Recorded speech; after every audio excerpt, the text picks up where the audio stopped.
No, just tell them 20 seconds. 20 seconds. Thank you.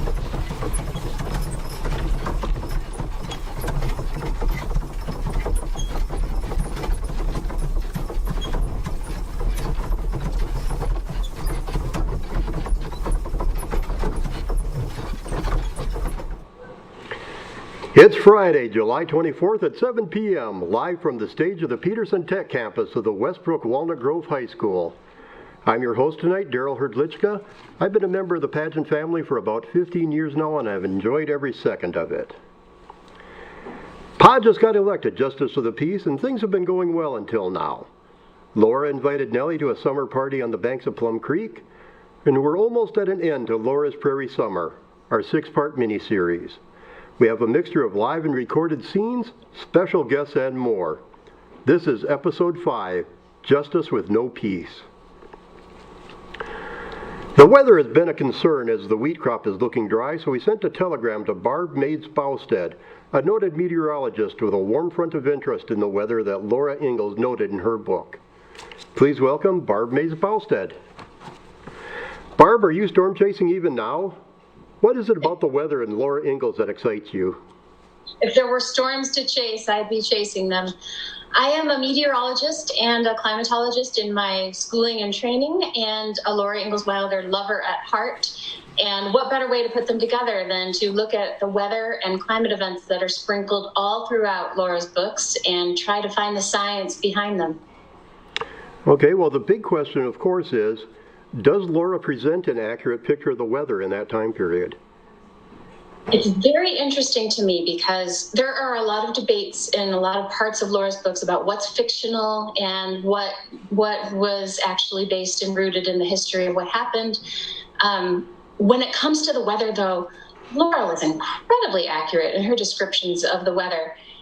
She managed to write very detailed descriptions, accurate to the date in some cases, about what happened in various years of her life.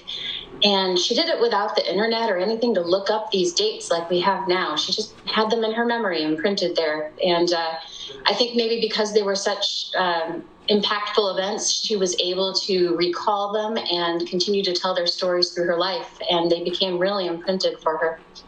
Okay. How do you think the weather that she talks about, how do you think that shaped her writing and her life? There is no doubt that the weather shaped Laura's life, the whole family's life, really. Several of their moves were driven by weather-related causes. For example, the grasshoppers and drought at Plum Creek are part of what drove them to move to Iowa to seek, at least for the short term, a better solution to their life. Right. They didn't find it there in Iowa, but they came back and didn't try to farm again because they had failed.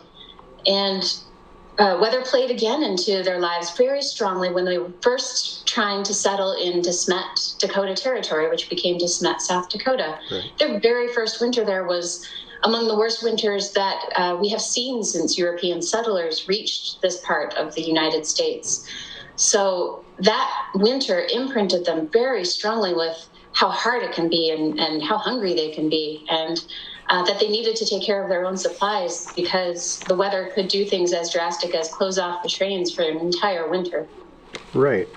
Something I had asked you about because I didn't know, but the long winter that they talk about in Laura's books and the children's blizzard, those were actually two separate events, correct? Those were a decade apart. The long winter took place in 1880 to 1881, and it is a very well-documented winter. It shows up in a lot of resources, not just from Laura's books. The children's blizzard occurred in January of 1888, so later in the decade. Okay. The entire decade of the 1880s was filled with cold and nasty winters. In the winter of 1887 to 88 wasn't pleasant, but it wasn't as bad for as long as the long winter was. Okay. Another thing, prairie fires used to be a big concern. But now that we've partly controlled them, how do you think that changes the land and possibly the way we see her stories? Oh, so prairie fires make their way into a couple of Laura's books. They are in Little House on the Prairie, being set to clear the grasslands of the Kansas plains. Right. They appear again in Minnesota and on the banks of Plum Creek, and again in De Smet, there's a prairie fire. Prairie fires have been a natural part of the ecology of the plains as long as they've were really since the last ice age. Right. And different man-made efforts at first worked really hard to suppress those fires, thinking, well, fire is bad because it burns things, so we should try to avoid it. But there's a lot of vegetation on the plains that actually needs that fire for its life cycle to complete. So we're more in a controlled burn era now, where we try to burn areas on purpose and intentionally where they won't harm and when they won't harm people or animals or livestock. There are certainly some parts of the country that are getting more vulnerable to prairie fires because of the changing climate. Some areas becoming less vulnerable for the same reason. Right. All right. A question for you. As a climatologist and meteorologist, would you recommend your career to other people? Oh, that's a great question. I love being a climatologist and a meteorologist because every day is a puzzle. You might think to yourself that the weather is kind of the same out your window every day, depending on where you live. Right. Or you might be a person who says to yourself that you live somewhere where, if you don't like the weather, just wait 10 minutes and it'll change. Every day, what's going on in the atmosphere above us is it's this moving, flowing, changing thing, and we get to study and pick it apart and figure out what's going on. Is it or is it not going to storm today? And are those storms going to be severe ones that can hurt people, or average thunderstorms that really produce lightning but not much else? Right. And then to study the climate of those over the long history. Are those patterns changing? And how will that impact people down the road? Because everybody talks about the weather, right? Everybody pays attention to what's going on outside their window every day. Right. It's fascinating to work on a problem that people care about. People really do care about the weather. So would I recommend it? It's a blast. If you're a science kind of person, it's a really fun way to get into science because everybody can go outside and take measurements. That's true. Now, Laura-Palooza, you've been a presenter there for several years. For those who aren't in the know, what is it? When is it? And what do you think people can find there that they would enjoy? I am so excited that I get to talk about Laura-Palooza, silly name, but very serious conference where we gather experts from all different fields to talk about their particular expertise areas related to Laura Ingalls Wilder and her family and their experiences. This is a conference that is sponsored by the Laura Ingalls Wilder Legacy and Research Association. Okay. We are a nonprofit organization who serves the mission of maintaining and preserving the Laura Ingalls Wilder legacy. And we put the conference on to bring our expertises together, to share information and maybe start new research projects. Okay. I've presented every year that we've had it, and on various weather topics. We have several presenters who have been recurring favorites who come back and give their thoughts on their latest stuff. We also have featured keynotes every year, and some of our keynotes and highlighted presenters have included the likes of Carolyn Fraser, who won a Pulitzer Prize for her biography, Prairie Fires.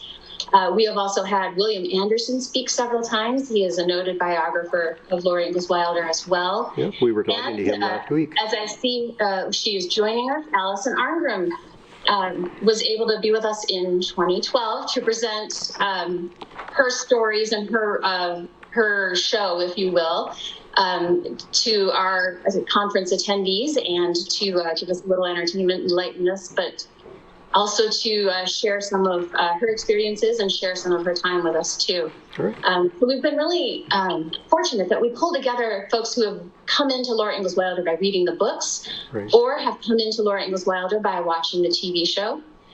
Some folks came in purely by studying and actually didn't read the books that much at all until they started studying her. There's really an interesting mix of folks who attend Laura-Palooza. And our next one, COVID pending, we plan on our next one in the summer of 2022, somewhere near Malone, New York, so that we can explore the Almanza Wilder farmstead. All right. That sounds interesting.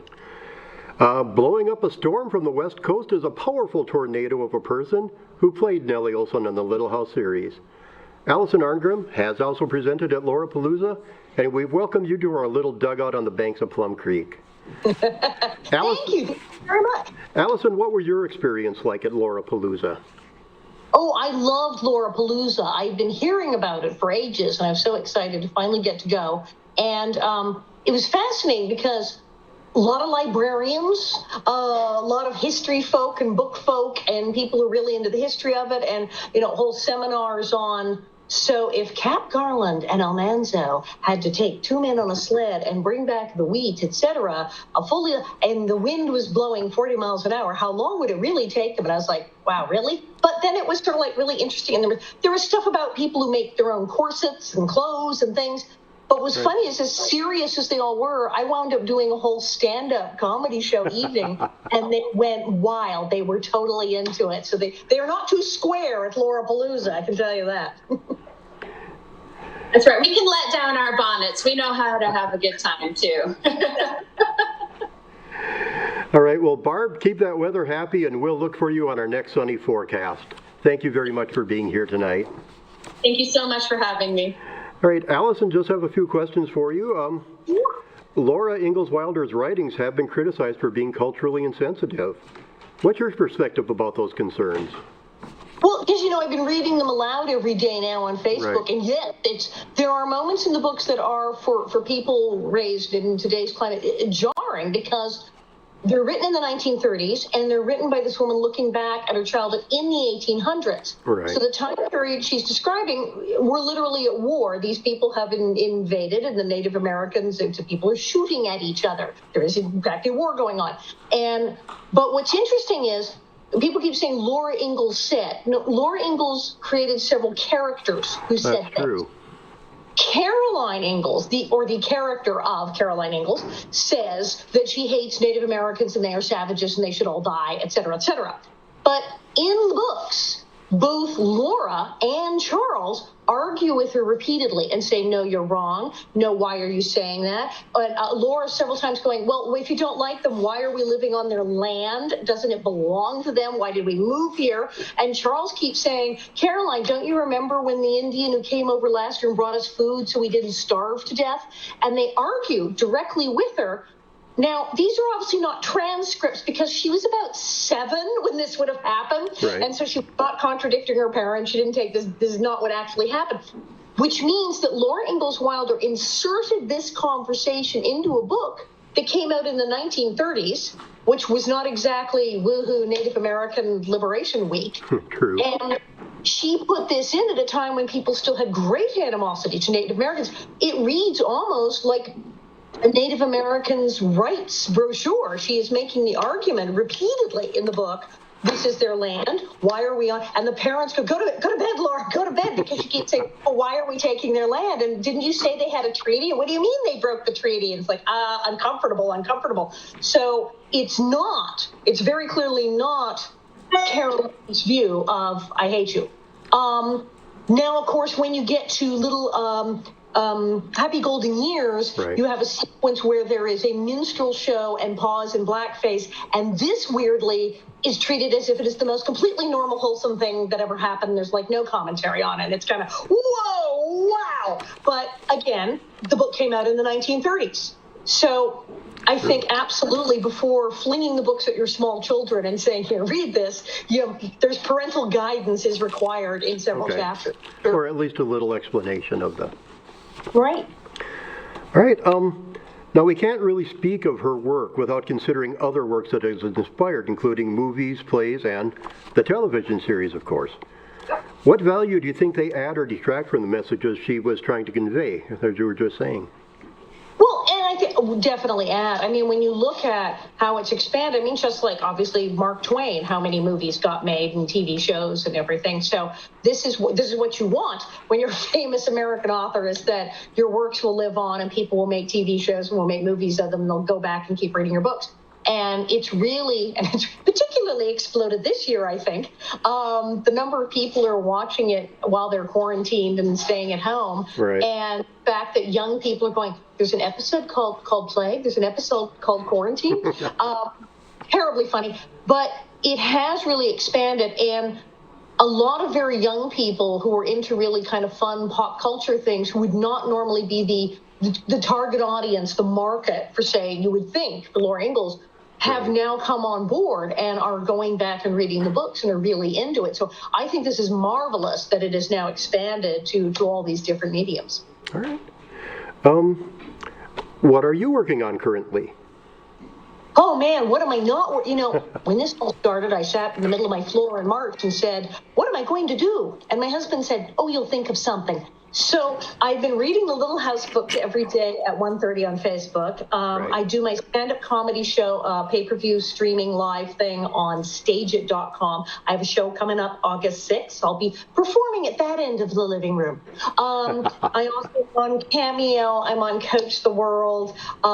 Next week is the whole TV Critics Association symposium thing, because they're doing PBS Masters is doing a huge, enormous, like several years in the making document about Laura Ingalls Wilder. Okay. We'll be commenting on that. So I'm kind of everywhere. I'm everywhere. I have my talk show every Tuesday, and I just moved my whole career to the internet, basically, and I sit in this chair and talk to people. All right. Well, now, in our era of hero worship, if a person was to tell you that they were so impressed by either you or your writing, or the writing of Laura Ingalls Wilder, that they want to live and be just like her, a history stalker, or like you, a fawning fan, how would you respond, or what advice would you give them? So many people are supporting players in their own lives. I've seen this a lot because, having grown up on TV and been famous, the number of people who say, I want my life to be about this person I saw on TV or you or whoever. And I'm like, you need to be the star of your own life. Right. That was number one thing. And then, as I always say, the 1800s, you don't really want to have lived in the 1800s. Really, you don't. No antibiotics. No, you don't want to live there. And even Laura, the true Laura. Well, who is the true Laura? Because, said the books, she's, timelines and people, she's presenting a version of herself. And so, do you really want to be Laura? I don't know. You could go to all the sites and interview everyone who ever met her, and you might find the true Laura, and I don't know if you'd want to be her, and it's hard enough for me to be me, so I'll try that. All right, well, I have a couple questions from other people for you. From please. Pamela Smith. Do you believe the Little House books remain relevant for 21st century readers? Yes, they do. I mean, when you look what's going on, of how everything we're going through of trying to survive a pandemic, and then you read the books, and every few chapters the Ingalls have malaria or typhus or scarlet fever. So the problems of the Ingalls are still very relevant. Historically, they're fascinating. And then even the racial issues. Again, they open up excellent discussion, which is relevant to discussions people are having now. So that totally works. I have noticed, as I said, the Ingalls problems, that's something that people who watch the TV show all over the world have said. When I say, why do you identify with this very American show? And they say, the problems of the Ingalls are the problems of the whole world. So it is a she's created situations people can tap into emotionally. Oh, that's true. All right, a question from Wendy McClure. Has anything about the quarantine felt particularly Little House to you? Yes. Thank heavens we have the technology, and I don't have to just shout out a window to a neighbor or something. The funny thing is the amount of cooking that's going on. Everyone started baking bread. This is hilarious. Do you know they ran out of yeast in the supermarkets, and in some places they've run out of flour. I have found where they're hiding the flour, though, so it's good. But they ran out, and it was because people who baked once a year were now baking every month. People who baked once a month were now baking every week. And people went bonkers over it, and now everyone's making sourdough because they've run out of yeast. So they're all making sourdough bread. And I'm sitting there reading the book like, oh, look, sourdough bread. There it is. So, yes, the cooking, Melissa Gilbert herself is currently up in the Catskills in New York, and she didn't want to go back into Manhattan, so she's raising chickens. She has planted crops, and she has chickens. She's doing the thing. She's in a little cabin, a little kitchen, and chickens. So, yes, everyone has gone very Little House on the Prairie during this. Okay. A more personal question for you. Do you ever get tired of being Nellie Olson? I know you do everything about it. You make tie-ins. You've got your books and everything. How have you survived when so many child stars were not able to handle the fame and manipulation of the industry? It is crazy. I mean, going into television and becoming famous is hard on someone if they're in their 20s or 30s. So imagine, like, hey, you're 12, here, boom. Yeah, it does things to your mind. But at one point in my early 20s, like we're towards the end of the show was ending, and I was like, okay, this is going to stop now. This people calling me Nellie and yelling at me in the street. This will end. We will move. But it didn't. The show just got more popular, and I got weirdly more recognizable. I guess it was on more channels. And at one point I said, well, I either need to totally embrace this or change my name, have plastic surgery, and move to another country. So I decided to go with it. And I also saw a lot of celebrities, people I knew personally and other ones, where they would say, I don't want to talk about my show. I don't want to talk about that character. They spent longer explaining to interviewers why they couldn't talk about the character than they would have if they just talked about the character and then moved on. So I was like, So I finally said, oh, to heck with it. And then when it got popular and the things on the internet with, like, if 2020 was a person and it's a picture of me, I kind of went, I liked it. At one point I thought, well, this is pretty darn funny. So I thought, well, how can I take this thing that is typecasting, that could be a terrible crap or a prison? How can I warp it and twist it so that it gets me what I want and to my own ends? And I have done so. And you've done a magnificent job of it, I have to admit. How has your connection with the work of Laura made a difference in your life? I mean, obviously being Nellie, are there other parts that feed into it? Or is it just in general, running with the character, like you said? Well, running with the character, and then in going back and looking at it, and then looking at some of the real history, for instance, learning that I love being able to say that, Nellie being based on 3 people. It took 3 people to be as mean as I was. Because you had Genevieve and Stella and Nellie. I've actually gone because I was in Portland, I've been to Forest Grove Cemetery, where Nellie Owens Curry is buried, along with her father and her brother. We don't know where the mother is. So I've been to my grave. I spoke to a guy, Bruce Curry, who is Nellie's grandson or great-grandson, a guy in Texas. Oh, wow. So I've connected to the whole thing. And it's fascinating because my mother was older and my grandmother was older, and I knew my grandmother and I heard stories about my great-grandmother, but these were women. I mean, my mother was born in 1922 and my grandmother was born in 1882. Right. And then I heard stories about great-grandma, and my great-grandmother was in Connecticut and took a boat to San Francisco, but there was no Panama Canal, so she had to go wait, and she was 15 at the time, excuse me. So I'm connecting with these stories of these like pioneer women in my family. And my father, who grew up on a farm, he grew up on, in Canada, it was called the Dominion Act. It was the Homestead Act. It was called the Dominion Act of Canada. And my father grew up on what had been a Dominion Act farm in Saskatchewan. And he milked cows, and there were locusts, and there were blizzards, and the whole thing. Oh, and he was adopted. So basically, he was Albert Ingalls. I've also connected to all of the prairie and pioneer and homesteadness that actually happened within my own family.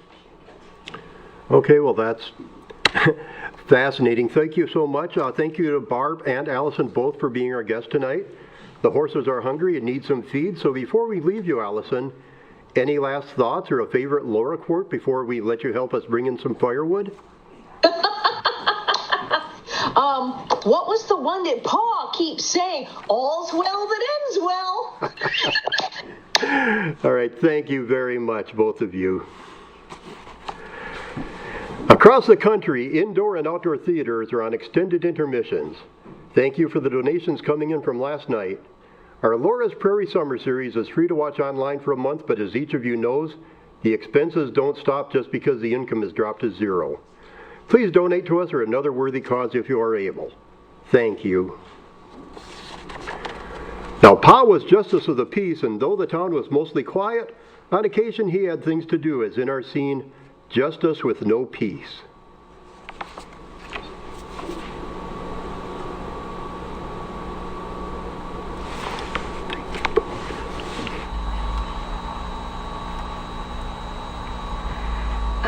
So did you bring something home from the butcher shop today for a student night?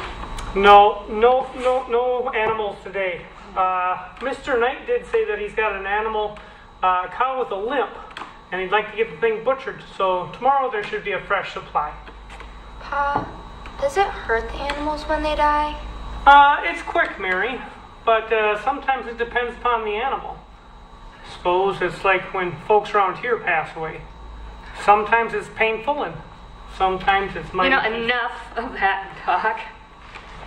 Animals are food. Okay, now some people say they are more than that, but others say they are not.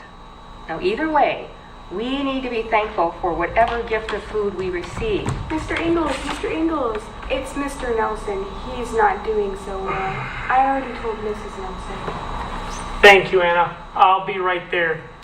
What's going on, Pa? I heard Olena say that when Alec gets sad, he takes too much medication and he acts funny.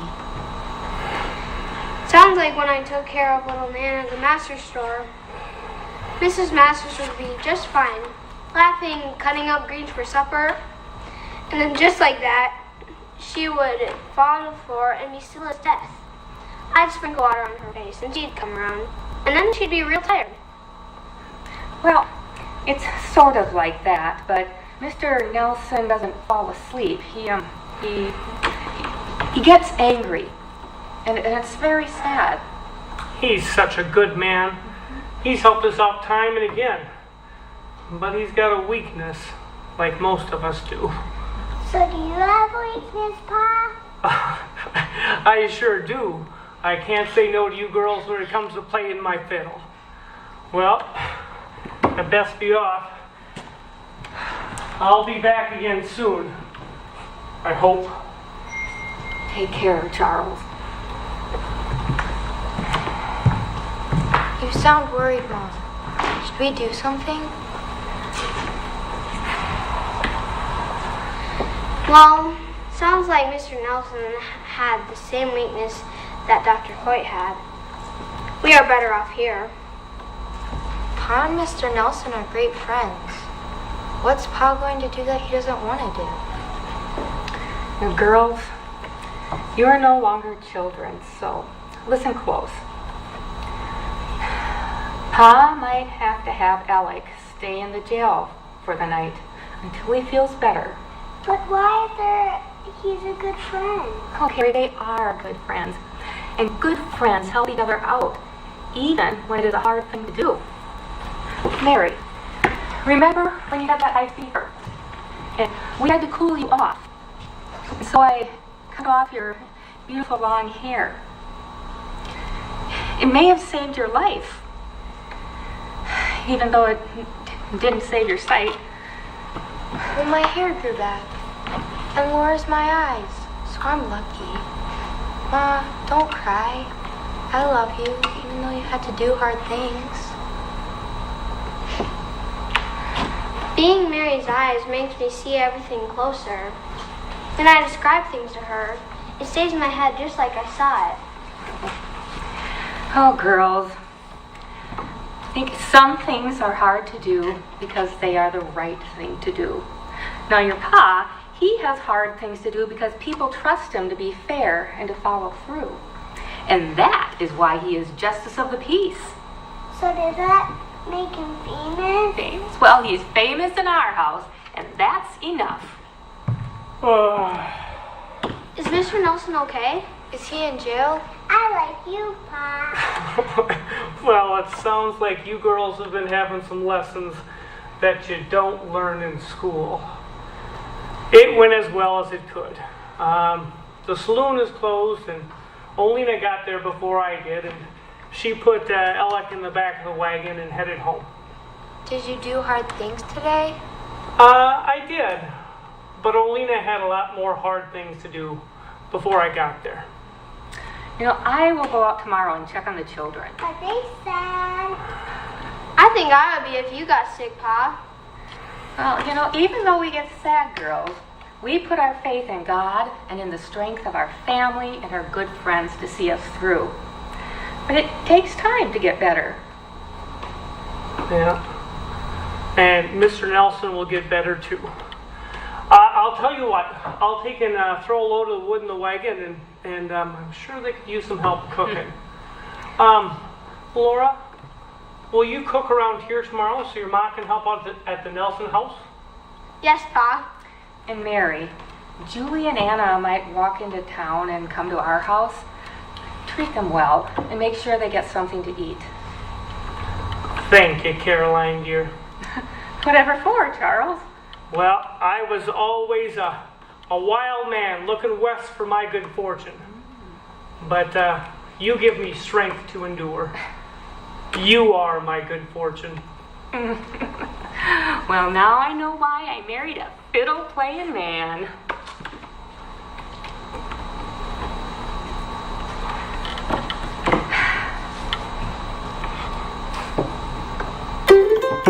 We're in downtown Walnut Grove at the corner of 6th Street and Main, in front of the historic Creamery building that houses fond memories at the Creamery.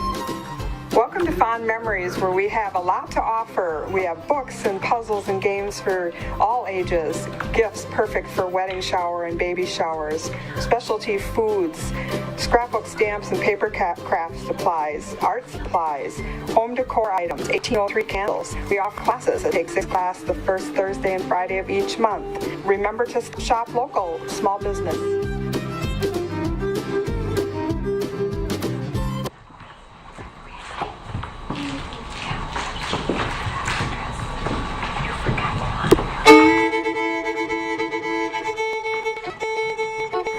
Fans, we're here in Walnut Grove, Minnesota on US Highway 14 at Nellie's Little Cafe on the Prairie. Nellie's Cafe features home-style cooking with menu specials offered daily. They're open Monday through Saturday, 6 a.m. to 2 p.m., closed on Sundays and holidays. They will bring back those memories of home-cooked meals, sitting around the kitchen table when you were growing up, with their assortment of wonderful menu items and friendly conversation. So join us for a meal or just a cup of coffee here at Nellie's Little Cafe on the Prairie. Thank you, and remember to shop your local independent businesses.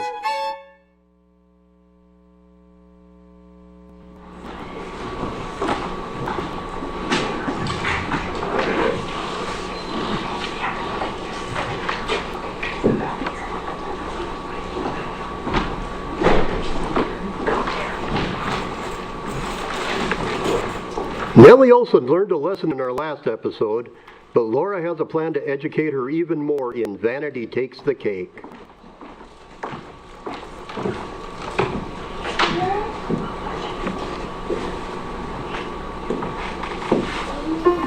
Children are a special gift.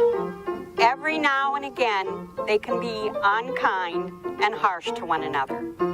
My parents worked hard to teach us to be good people. Sometimes the temptation to get even can be overwhelming. Take my country party, for example.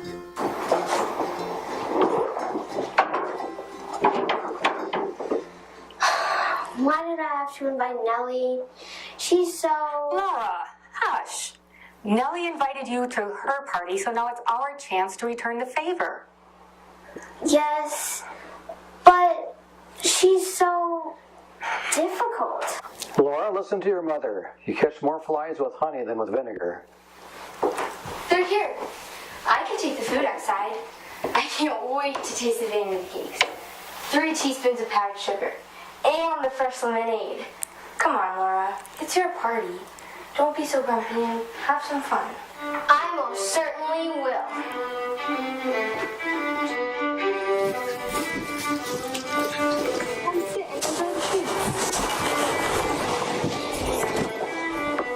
Anna, Christy, Catherine, Julie. It's so nice to see you. It's been weeks. Julie, can you help me with the lemonade? Sure. I knew this would be a great party. You don't have any chairs to sit on? This is a special country party, so we sit on quilts and even on the grass. Here's the lemonade, and there are at least 2 vanity cakes for each of you. Those are very fresh from this morning. hope you like them. They're okay. My mom makes wonderful lemon pie just for me almost every week. Laura, thanks for inviting us. Today was a great day, but all we had to do was our morning chores to come to the party. Is the milk in these cakes from our cow? Yes, Anna, your mother brought it to us yesterday. My mother says your cow has the sweetest milk from Walnut Grove. You must feed her candy. Cows don't need candy. That would be silly. My mother... What are we going to do, Laura? We could play games. Uncle John or Auntie Iover. But it's so hot out. I agree with Nellie. Those are all wonderful ideas. But first we are going to take a walk to my most favorite place where I wade in the water and go fishing. Let's go. I'll stay and help Mom clean up. You be careful, Laura.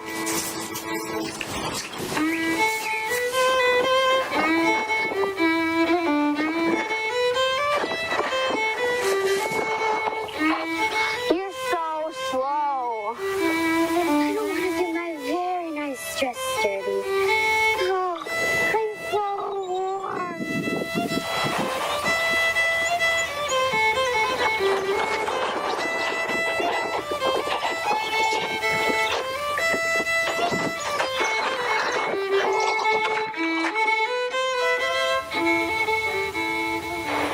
Is this where you and Mary go swimming?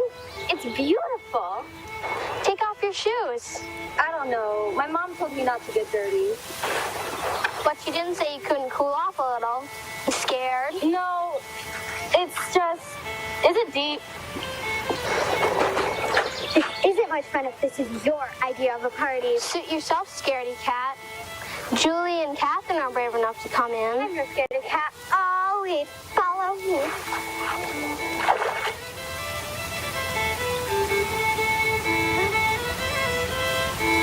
What's this on my leg? Ah, Julie, what do I do?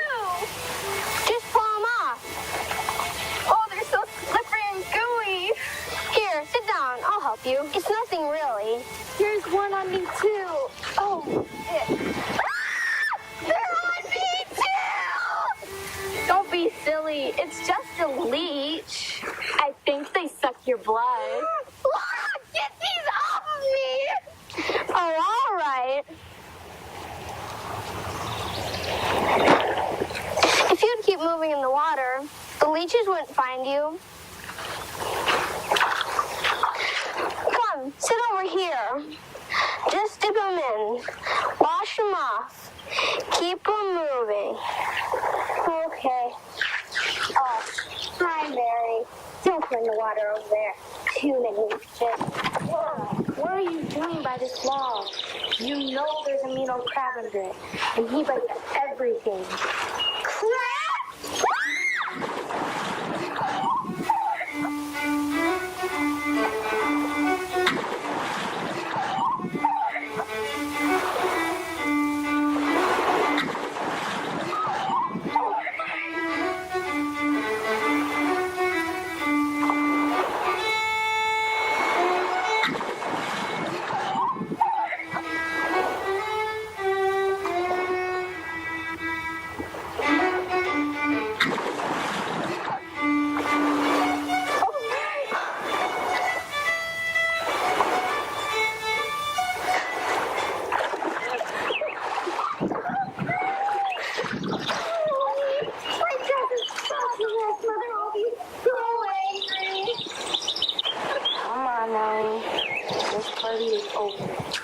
It was great. Best time ever. That was the biggest crab I've seen in a long time. What makes it so mean? Maybe it doesn't like being poked with sticks.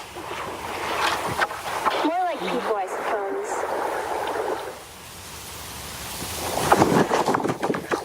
Uh-oh. Bye, Laura. Thanks for the party. Thank you for the treats, Mrs. Ingalls. They were the best ever. Thank you for coming, guys. It looks like I am needed in the house now.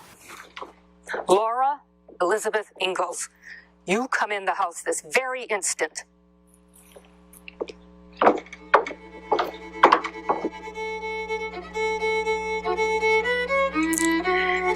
Mary told me what you did. That is not how we treat our guests, even if you are not fond of them. Oh, what do you have to say for yourself?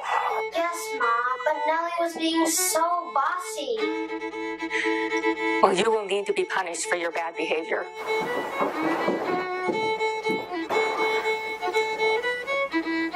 I agree completely. Laura, you should be ashamed of yourself. Oh, I am. I am.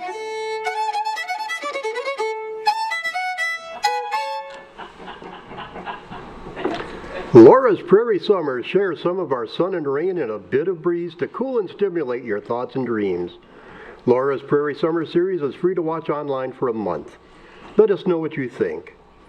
Like most theaters, our entire season income is zero. Please donate if you are able, and if not to us, to others in need.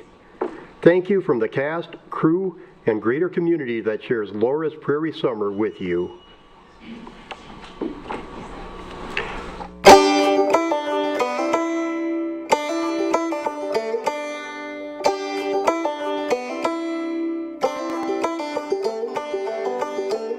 How'd you know she came out? I just checked. When? I'm doing my chores. You had to check on the nannies, see if they had any babies. I try to help the baby stand up. Nope, she'll stand all on her own.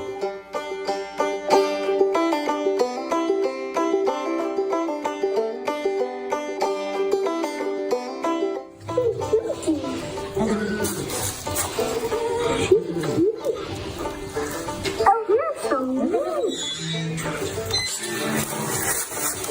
Daddy, pet her. So soft.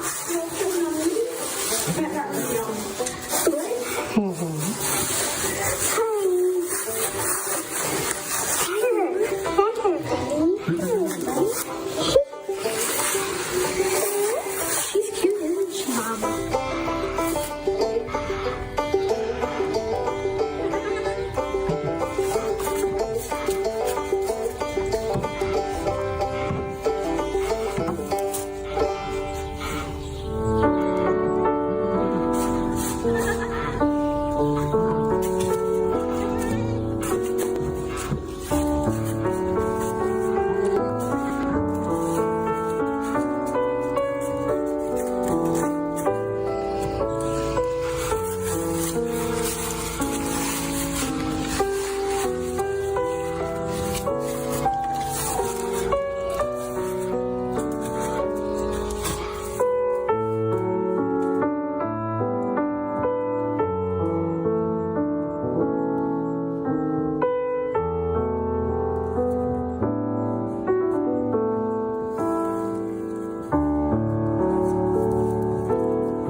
Tomorrow night, we meet the winner of the Pa Lookalike Contest live on our show.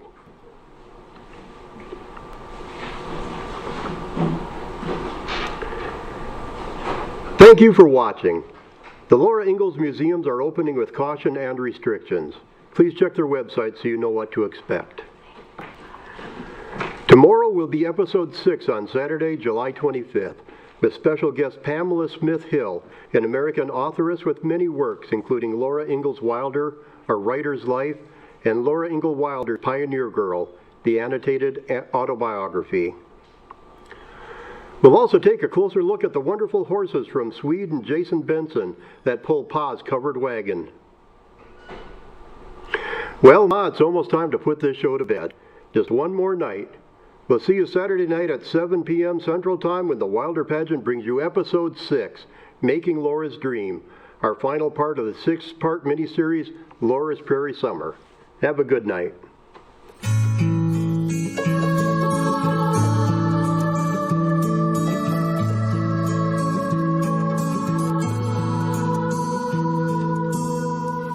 As the sun is falling slowly, I will whisper a song for you,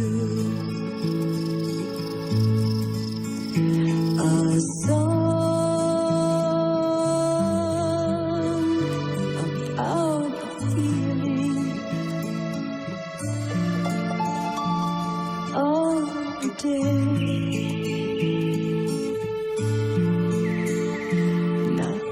forget. If a dream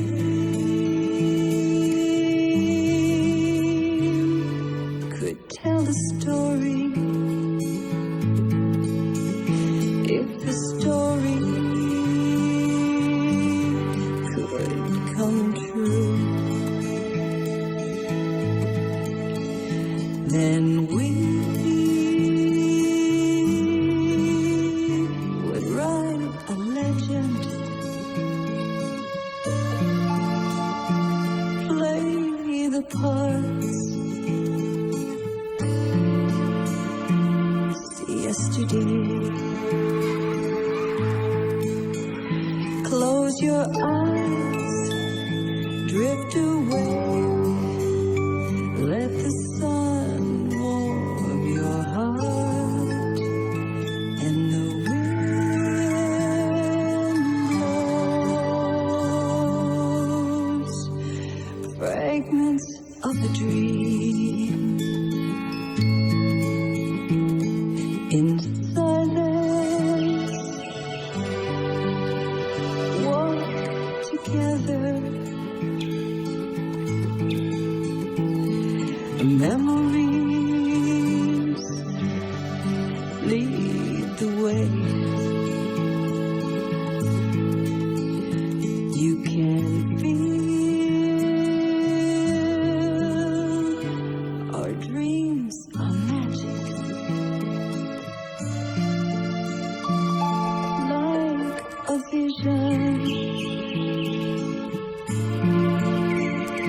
They fade away.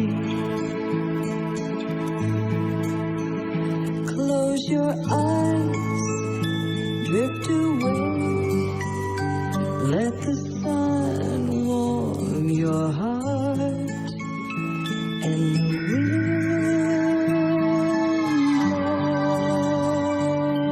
blows fragments of a dream.